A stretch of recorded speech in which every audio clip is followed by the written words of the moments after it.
In nomine Patris et Filii et Spiritus Sancti.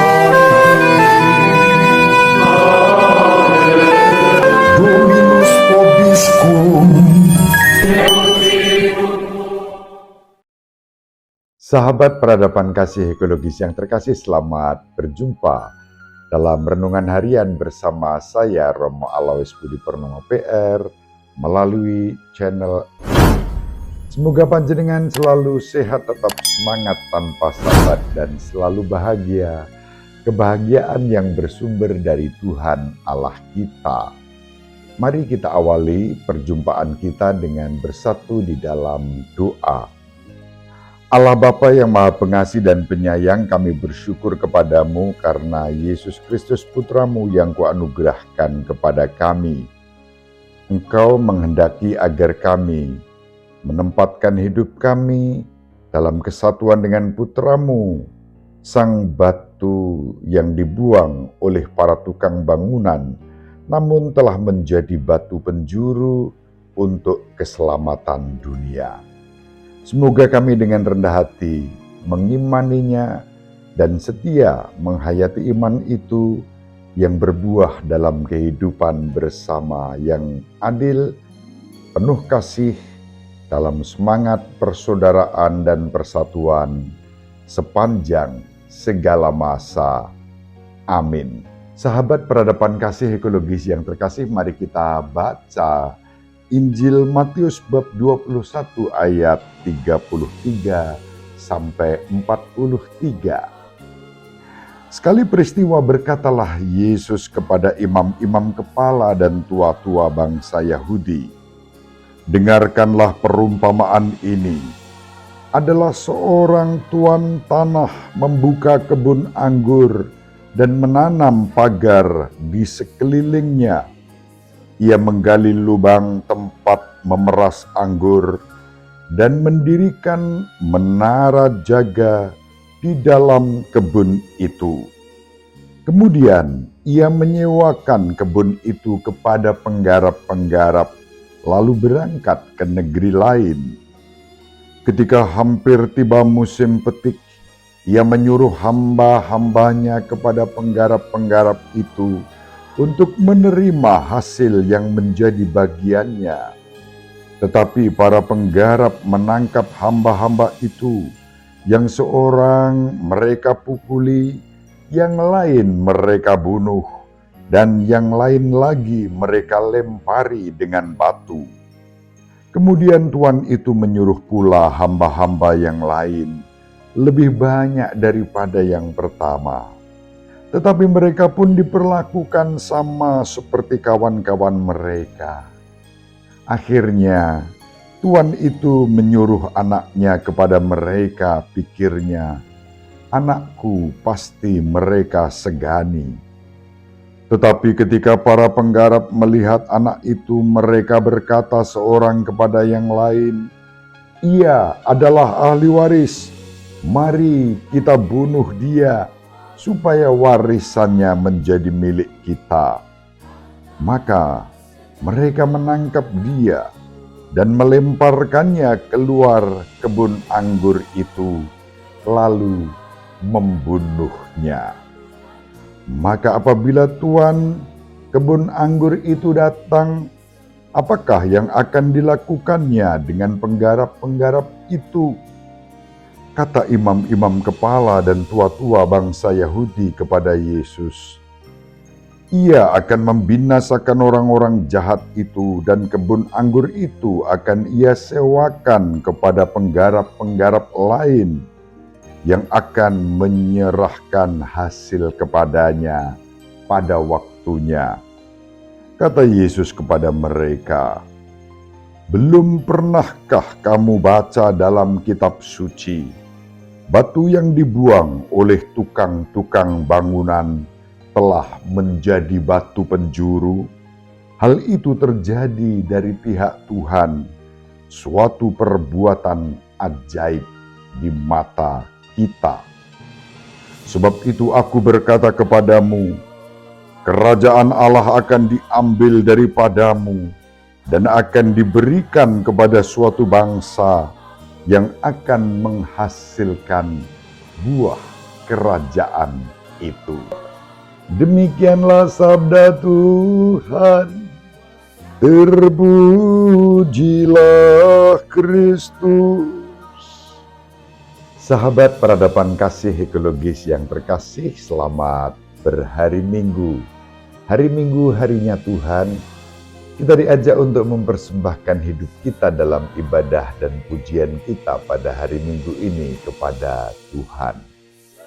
Sahabat peradaban kasih ekologis yang terkasih, Injil yang diwartakan kepada kita masih melanjutkan apa yang kita baca pada pekan sebelumnya.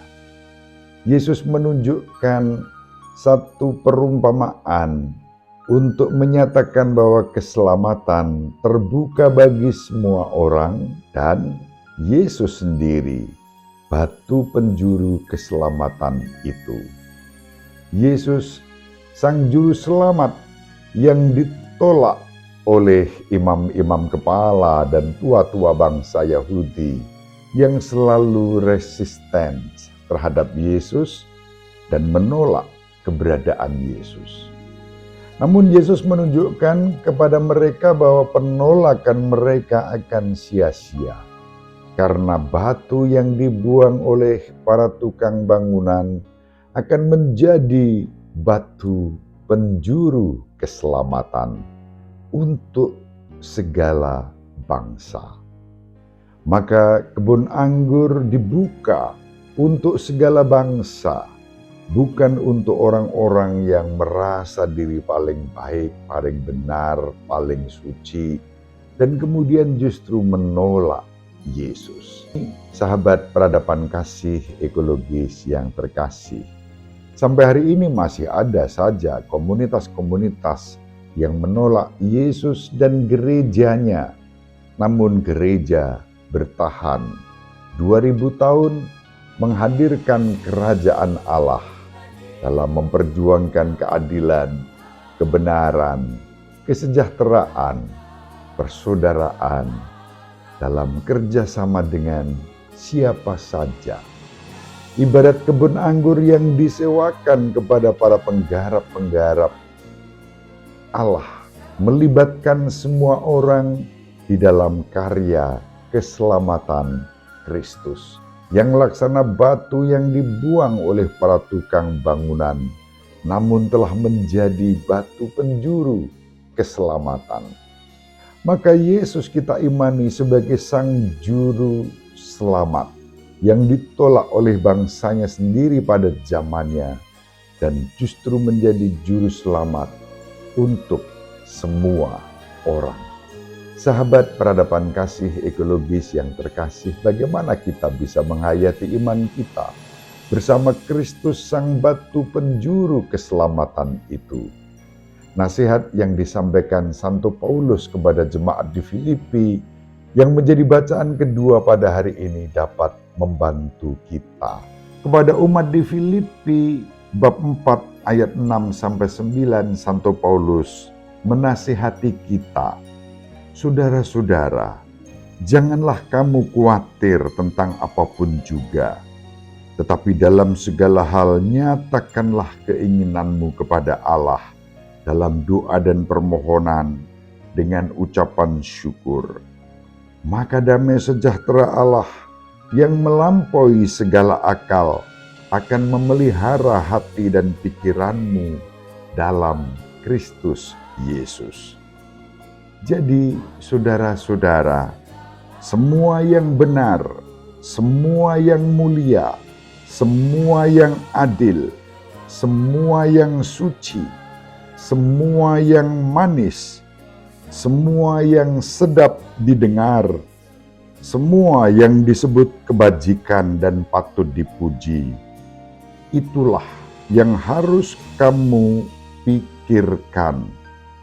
Dan apa yang telah kamu pelajari, apa yang telah kamu terima, apa yang telah kamu dengar, dan apa yang telah kamu lihat padaku, lakukanlah itu. Maka Allah sumber damai sejahtera akan menyertai kamu.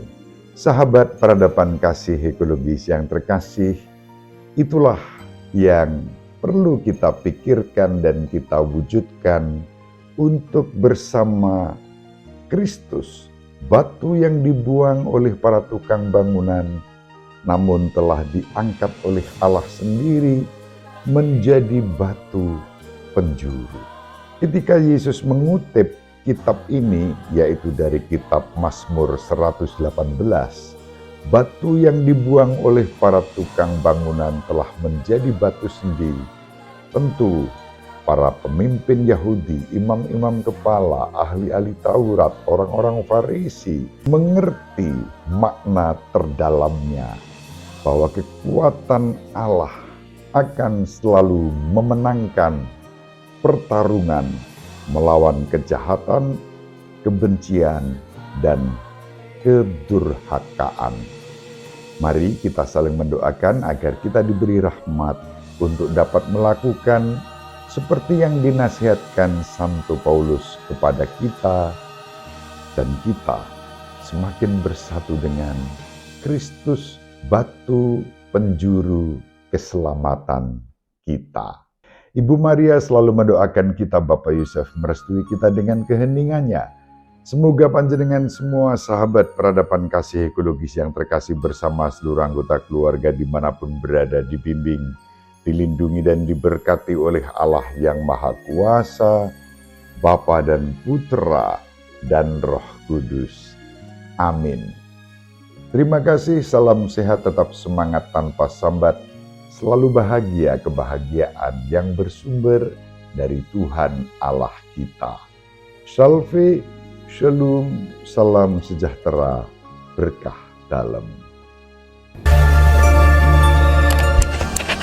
Sahabat peradaban kasih yang terkasih, sampai jumpa pada episode berikutnya. Terima kasih atas kebersamaan kita. Salam peradaban kasih ekologis, berkah dalam.